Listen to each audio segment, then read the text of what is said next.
What's up, guys? It's Missy. I am back with another SimCity Buildit video. Today we're going to be doing a beginner's tips and tricks video. So if you are relatively new to the game or you just want to watch a tips and tricks video, then by all means, this is the video for you.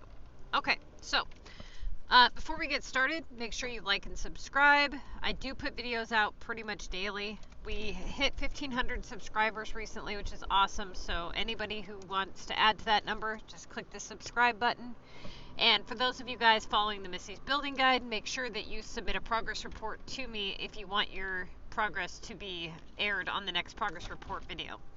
Okay, so one of the beginner tips, and again, you guys, this is a very, I'm going to try to make this as beginner as possible. Okay, so turning you beginner players into more advanced players will be kind of a long process because there is a lot to this game, but it's a little easier than some of the other, games out there to understand. And the social aspects of it, they help. So they help keep you entertained anyway. All right, so the very first tip, I would say, is when you are playing the Contest Mares, and some of you may be familiar with what that is, some of you may not. The Contest Mares is something that you unlock at level 11. You will complete certain assignments within the game, and you'll be able to earn points. When you earn points for doing these tasks, you will work your way up a leaderboard of a random 100 players of your city level. Now, based on your placement on the leaderboard will determine your prize. As you work your way up the leaderboards, you will get promoted each time into a higher and higher league with more assignments, basically. So you start off at the bottom and you get really easy assignments, and you only get, so many. And then as you progress, you get more assignments and you go against players that maybe put a little more into playing each week than just 10,000 points or whatever. So what you'll want to do is you will want to place high enough on the leaderboard so that you get promoted each week. Well, when you do your assignments, some of these assignments have tips and tricks to them to make them go quicker or easier or whatever. This in particular, this particular tip, basically what it is when you have a produce and collect assignment, what this means is you have to make these items. Okay, so all you have to do is read the menu, and that'll save you so many questions. But basically, if you read very closely, it says produce and collect, not just collect. So many new players think that they can just go buy, 60 chemicals and get that assignment done, and that's not how it works. You actually have to make the item. Okay, but there is a trick to this. You do not have to start the assignment before making the item. This allows you to work on multiple assignments at a time. So let's say that you are making melon for a melon assignment, donuts for a donut assignment, and your chemicals are done. Based on whichever is the correct choice, and there's so many ways to figure that out. We're not going to get into all that right now. But if that is, in fact, the assignment that you want to do, you can just produce those items before you actually start the assignment. So let's say that I hadn't started chemicals right now. The chemicals are ready for pickup. I would just come over to this tower, I would hit start on the chemicals assignment, and then I would go and pick them up, and it would count towards that task. Now, a lot of people, and especially beginning players, they don't know this. So it's a major eye-opener for them. They're like, wait, what? Oh, that makes sense, on how you would be able to get those assignments done rather quickly. Another quick tip for Omega assignments is if you go to your Omega residential area here, if you have Omega residentials that require upgrading, some of these get extremely expensive. A quick way to get this assignment done is just to place down a new construction zone, and then this way it will only cost one Omega item each time. So you can either bulldoze that, or you can keep it, if you want to keep the house and keep building on it, that's totally up to you. But that is one of the easier techniques for any house upgrade, is to put down a new construction zone so that it's cheaper. Okay. Another beginner tip for you guys here is that if you look along the side where it says rewards, the amount of people is how much you add on the next upgrade. You get X amount of coins, X amount of experience, and those are pink plum bob points. When you have these little side pass things here, these things here, what happens is, and they all work differently, so you'll have to click this little I here and read it. And right here it'll tell you, it says that you can earn the event points by completing contest HQ assignments, which would be the contest of mayors, upgrading residential buildings, and in-game purchases. So if you upgrade homes, you'll get them. If you buy things within the game, you'll get it. And then if you do contest of mayors assignments, you will get them. Then you go and you collect the rewards from the past. Now this brings me to my next tip, and that is that anything within the past that can be utilized towards the contest, it will work towards the contest. For example, if you have a earn regional simoleons task, or earn neo-simoleons, gold keys, coins, anything like that, you can just collect the reward after you start the assignment and it'll work towards it. So try to save your rewards in your past to make your assignments just a little easier. Now, you will want to make sure that you collect all of your rewards on these side passes before the timer ends. They don't usually add them into your inventory when it's on this side pass. Sometimes it just like glitches out and it doesn't do it. On the Mayor's Pass and the VU Pass, it adds in every time for me. That doesn't necessarily mean it's going to for someone else, but for me it does. Okay, with the regional simoleons one, however, it is random. But I have found that going to the map that I kind of want the regional simoleons for I think increases it. That's totally theory though, you know, could be nothing. I don't get that assignment enough to test it, you know, that frequently, but it seems to help. Okay, the next tip is your tokens. As you progress through the game, you will earn speed tokens. Those tokens can be used on shops to speed up production. This can be exceptionally helpful in the contest to help you speed up those assignments. But one of the things that a lot of people don't realize is that if you fall below 35 tokens, you will be able to collect them off the top of the houses. For example, as you can see here, I have 34 gold tokens, which means if I go out here and look for, let's say, a gold token, right here, I can actually collect them and they will stack up and then they'll make a full token. If I was at 35 gold tokens, I would have clicked that and it would have said, sorry, you know, you can't collect any more tokens. You need to use some before you can start collecting them again. Now, does this mean you can't have more than 35 tokens? No, it does not. You can still have more than 35 tokens, but you cannot collect more than 35 tokens. So what this means is, for example, how I have this in my side pass here. I have 5 sitting here. Right now, I have 35 speed tokens. If I wanted to collect those, I could go and collect them and then I would have 40, but I would have to burn through 6 of them, well, yeah, 5 of them, before I could start collecting them again, right? So rather than having to burn through 5 of them right now and not be able to collect the ones off the top of my buildings, I would rather use one and then continue to collect the ones off the top of my buildings, and then at the end of the week before this pass ends, I'll go ahead and collect them. And that way I can use my overflow tokens, you know, at the end of the contest, and I can replenish my inventory and the inventory of my club. I can help them replenish their inventory with my overflow tokens. Usually you will have quite a bit of overflow tokens, especially if you're somebody who saves them for the contest of mayors. But if you really want to earn up some coin, I highly recommend checking out my production plan, because let me tell you, it's going to make a huge difference in how much coin you bring in, especially if you run our token guide. Okay, so the next tip for you beginner players is when you build homes, make sure that you're building only these regular residential homes early on in the game. What'll happen though is that people will want to build other homes because they look different or they look cool or whatever, but the problem is that none of the other homes have any real benefit to you. Whereas this one here can be converted to an epic project once you reach level 24, which is those gold tokens. So once you get to level 24, you will take any of your residential zones that you have fully upgraded and you can run epic projects on them.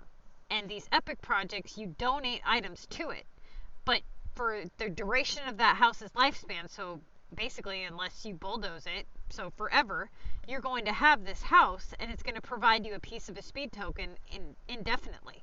And so that is beneficial as hell to your you're bringing in money and being able to do your assignments quickly because you can speed up your shops. So they are extremely beneficial. You definitely want to make sure that you build this style home for that reason. None of the other ones can be converted to epic projects. And if you build the other ones first and then later decide, oh, maybe I should have listened and maybe I should have built some epics, what'll happen then is that you'll have to use experience to build those homes. And you'll go up and up and up in level, and the higher up in level that you go, once you reach a certain point, it starts to become really hard on your game. Okay, so you do not want to level up past 24, and you do not want to unlock a regional map early on, especially that. Okay, another tip here for beginner players is this wealth forecast here and land value. I just recently put something out about this on how to get skyscrapers. But basically the way that it works is when you build up regular residential zones, the higher the land value in which that home is residing, the better the building will be. So how do you increase the land value in which the house is sitting on? You simply just put pop boosters around it. So for example, you will unlock certain categories. You'll have to buy this first, and then you can start buying some of the other buildings. There are some requirements that will need to be met before you can buy certain buildings. You'll just have to hold down on the menu and see what those requirements are. But basically, when you put schools around it, or let's say gambling, transportation, you start putting all these categories around these buildings, the land value goes up, and that way when you do your final upgrade, you get a skyscraper building instead of a really short and ugly residential home. They're both fully upgraded, but one of them is just super ugly. Okay, so the next tip here for you guys is that if you zoom in on the shops, you can actually see the 3-star shops. So the front of it will change each time you upgrade. That's how you can tell which star shop you have. You can also tell by clicking on it. So another thing for you guys here is when you are placing down items in your shops to be made, not purchased, but to be made. If you place something down, let's say place down a feed, notice how I have nothing ready for pickup here.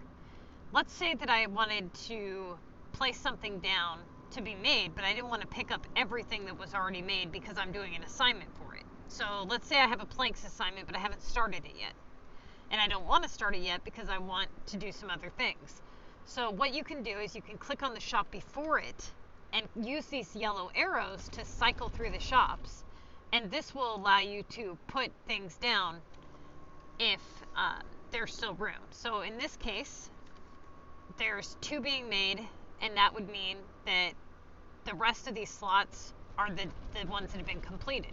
So if I just click 1, then I can go click over and I can go ahead and place 1 down. You can basically have either 11 making or 11 made, right? Or 10 making and 1 made. Either way, it always equals 11, as long as you have those 11 slots unlocked.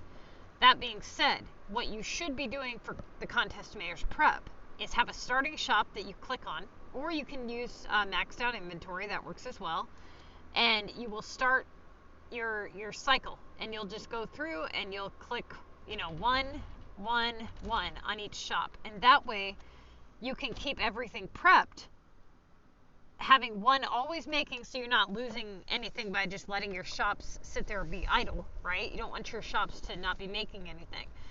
So what you can do is, instead of having them idle, you basically put one thing down and have 10 things ready for pickup. And this will help you with your contest mayor's assignments. You should always have 10 items prepped in every shop, of one item preferably, or you can do half and half. You know, you can say, well, even for things that you don't have an assignment for yet, it's good to prep so that you can save any bit of time that you can save and make those assignments go faster. It's going to be a huge help. Okay, so if it's before the contest, maybe what you should do is prep 5 shovels and 5 tape or something, or prep, 5 donuts, 5 melons, and that way you have a 50-50 chance out of the 2 that, if you get one or the other assignment, you at least have some of them done. But if you're pretty confident that you just want to make one item, and you can just say, okay, I'm going to make, 11 donuts, and that way if I get donuts, I have 11 of them done. Great, perfect.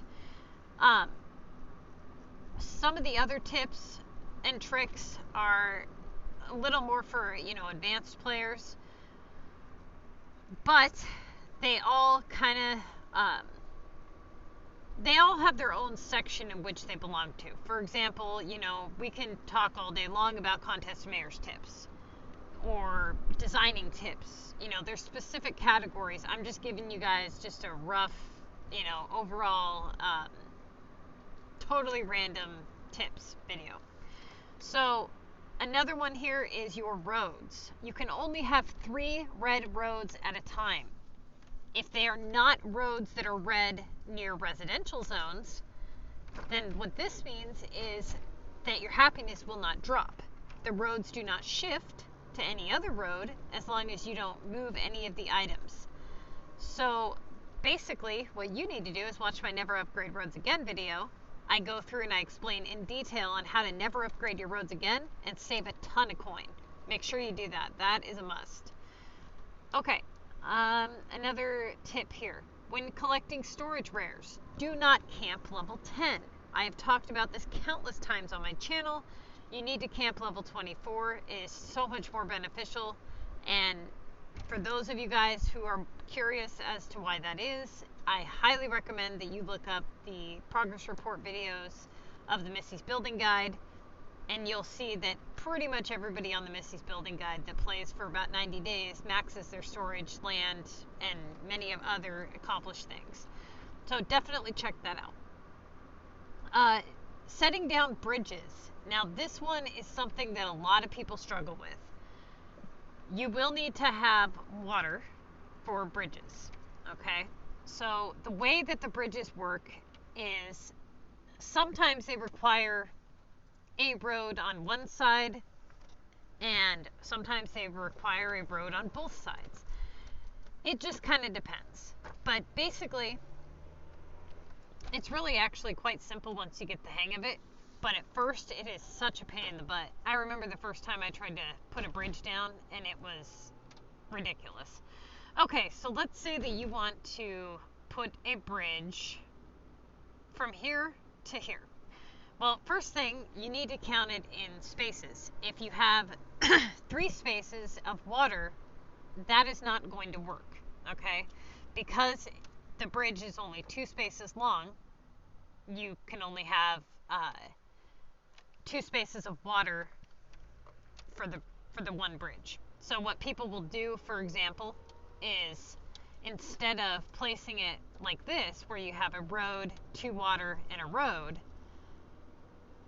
so now you go grab a bridge, you place it down, it's in the green, you go ahead and hit the button. That worked. Okay. Now let's take away the bridge.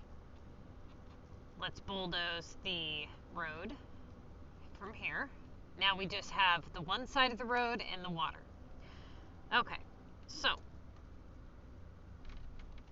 put the bridge down and it works. Now sometimes it doesn't work this way though. Sometimes it won't let you do this.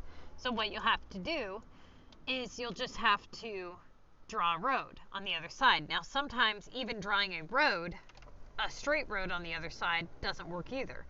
So what you have to do is you have to draw a road like this, and it'll connect. Now, a lot of people, what they don't realize is if you zoom in here, see how the road is actually connected to the bridge? If we were to bulldoze this and bulldoze this, it doesn't have an endpoint. Notice how the other side of the road disconnected? So if you look there, that corner is no longer connected to the road. But if we pave it and we place it down, see how it changed into an intersection? Okay, so that's how you get the roads to connect. Now, this is what I was trying to say before. Sometimes people, what they'll do is they'll have, 3 like this, and they're like, well, why is my bridge stuck up? Well, because you have too much water. So when you add another piece of water, it acts as though it's going to have another piece connected to it, so the bridge drops down. So what you'll do is you'll put 2 more pieces, okay? And then you can add another piece to your bridge. And you just continue on like that. So that is how you do that. And hopefully that makes a little bit more sense to people who are placing them down. So let's say that you put this in storage and you wanted to place down one here and it won't let you. You have to start here, okay? So you start there. Now the bridge is upward. You put another piece down. Now it's downward. See how the bridge is down? If we add more water, the bridge lifts up. So that's how that works. And it's not going to connect to this part of the road until we connect the road on the other side. All right. As far as services go, which ones to purchase for the best, regular coin to service? You would do the water tower, the basic water tower. You would do the basic sewage, garbage incinerator, and coal power for the power. Okay, so notice how all of my services are red. However, when you click on them, I meet the requirement.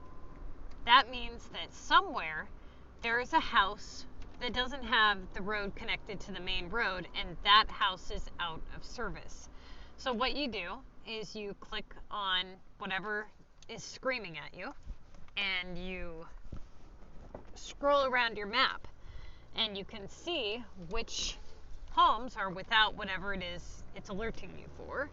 So we can either draw a road to that home, or we can move those homes to another area where they have access to plumbing and things like that. Now, if you have road upgrade alerts from the people, you can pick the building up, place it down, and the alert will go away, or you can bulldoze the road and repave it, or you can just simply set your roads up the way I suggest in the Never Upgrade Roads Again video, and then you don't have to do any of that, and you don't have to worry about your happiness dropping. Okay, the next tip, and then we're going to go ahead and end this video, is going to be which items to produce for money. Well, I have a production plan on that, but I'm going to give you guys just a quick rundown of what you guys should be producing for money. And I'm going to tell you right now, if you don't want to be broke, it's not just about what you're producing for money, but what you're selling for money has a huge impact on your overall income. You know, if you sell items that aren't necessarily profitable items just to make room or just to sell for coin, what ends up happening is instead of making profitable items to stack up coin, you are now making items that aren't so profitable in hopes to replenish your inventory because now you actually need that item. So let's say that making flour and donuts turns a high profit, right? Because it does. Well, let's say today you would have made flour and donuts all day long and you would have made X amount of money. But you don't get to do that today because yesterday, for quick, easy money, you decided to sell off a lot of your melons and ladders and things like that. So you end up in a situation where instead of making donuts all day, you're now making back melons so that you can have melons when the contest of mayors begins so that you're prepared. So selling the melons yesterday just to have to make them again today instead of being able to make profitable items, it puts a major strain on your overall income. You know, getting $3,000 today for this item to have to make that item back later, it doesn't make sense. You know, you're better off holding on to the items that you use and need and selling the profitable items for coin. You know, don't sell off your good items. It's not worth it. The next thing is, which items should you be producing for money? You should be producing flour and donuts all day long, okay? Especially if you're a lower level player. If you're a high level player and you have pink drinks unlocked, you'll make, I believe it's 6 melons at night. This will be turned into pink drinks the following day. The next thing is, if you're a low level player and you do not have flour unlocked, go ahead and make veggies. That's all you can make, right? But once you unlock flour, make flour 24/7. That is going to be your best bet. And then make donuts 24/7. That's going to account for 30,000 of your daily income as a level 18 player. If you can be on the game roughly every 55 minutes or so as a low level player, and I believe it's 44 minutes, 44 minutes as a 3-star shop, make nails. So if you're on the game every, at least every hour, make nails, okay? They're going to be the highest profitable item, especially for that shop. Now, this particular shop, if you're going for what you need versus anything else, basically the profitable items are going to be the cement and the nails. The rest of the stuff you should be basically making to replenish inventory.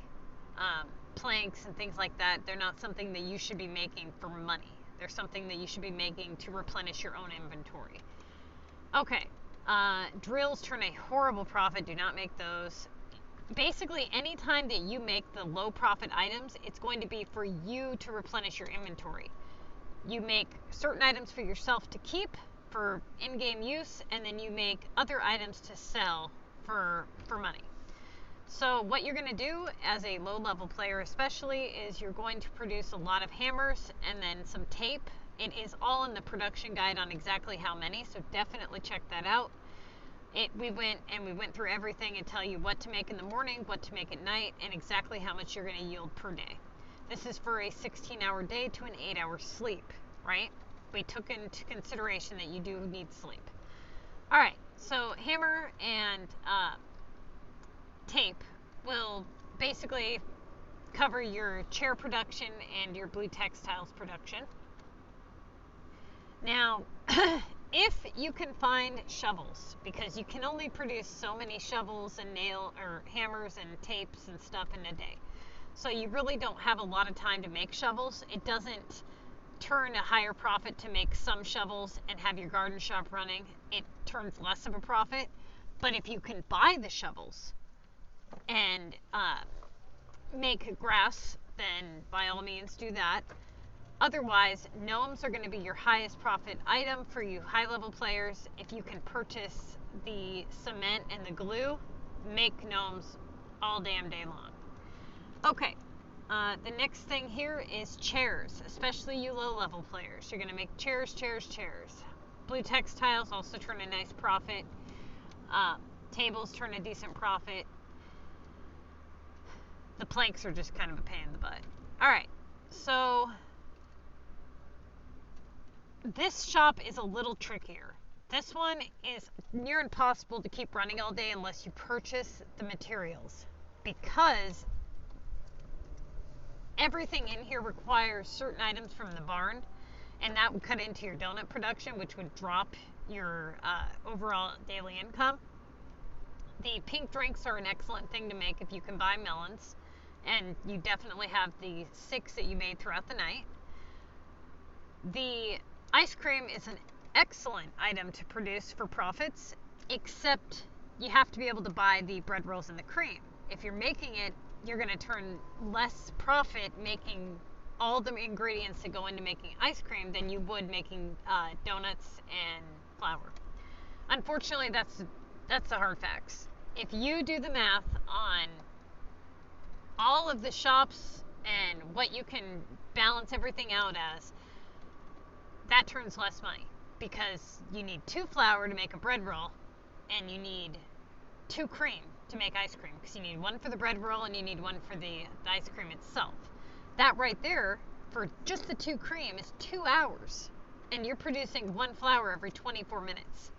So then you have the fact that it cuts into your donut production, and it's just all around, it drops your overall income. So definitely stick to the donuts and the flour. The extra flour that you have, you can, because you'll have a couple extra flour, it's in the production plan. But basically, any of the extra flour that you get, if you have cheese or beef that you've purchased, you can turn it into pizza. I usually recommend holding on to your cheese and beef for in-game stuff, but you can definitely turn that into pizza. That'll turn a good profit. But if you have to make the beef, it doesn't turn a good profit, because beef is an item that sells for very little and takes like 2 hours to make, 3 hours to make, whatever it is. I'll have to look. I think it's 3. 2 hours. Yeah, 2 hours. So, I mean, think about how many flour you could have made and how many donuts you could have made in that amount of time, and then compare it to making an ice cream bar. So, definitely, burgers are the worst thing to make. Absolute worst. They take away from every single one of your shops if you have to produce all the materials that go into a burger. So do not make burgers. I cannot tell you how ridiculous making burgers is. It cuts into your TV production, which, quite frankly, is a really easy thing to produce. It's a nice chunk of change for the TVs and the bulbs every 24 hours. So both of those are very similar in revenue. What you bring in is very similar on both of the TVs and the bulbs. So you can do either one. Basically, you're going to run TVs or bulbs 24/7. You're going to run caps 24/7. This is going to be your higher profitable item here. This one accounts for about $18,000 of your daily income making caps.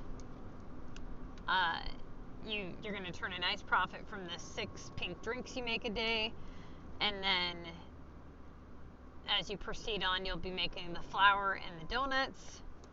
So there's lots of items you're going to be producing for yourself and what you need to hold on to. But more importantly, stick to the production plan and you will make a lot of money. So unfortunately, whenever you do the contest of mayors, it's a little difficult to do that. So I highly recommend that if you're somebody who plays a contest of mayors competitively, it's going to be harder for you to run a easy production plan on just money. But on your days off, what I recommend people do is check out the token portion of the guide. Try to run it as smoothly as you can, doing all of your shops the way that we have it written down, and then use any bit of overflow tokens you may have, and just burn through like 5 or 6 of them, just running nails and donuts and flour, and just buy a ton of textiles, and make your seeds, because those aren't real easy to find. So just keep making batches of seeds or running donuts and flour, and you'll be good to go. If you are able to, what you can do is one of the good ways to earn money, honestly, is to just make a whole bunch of metal, have like 5 factories at 5 slots each producing metal, and run a gold token on nails and just sit there, and they sell so fast. I mean, they're going to sell on the global market like faster than you can advertise them, because a lot of people don't make them. Surprisingly enough, you think people would make them more because they turn such a high profit, but people don't.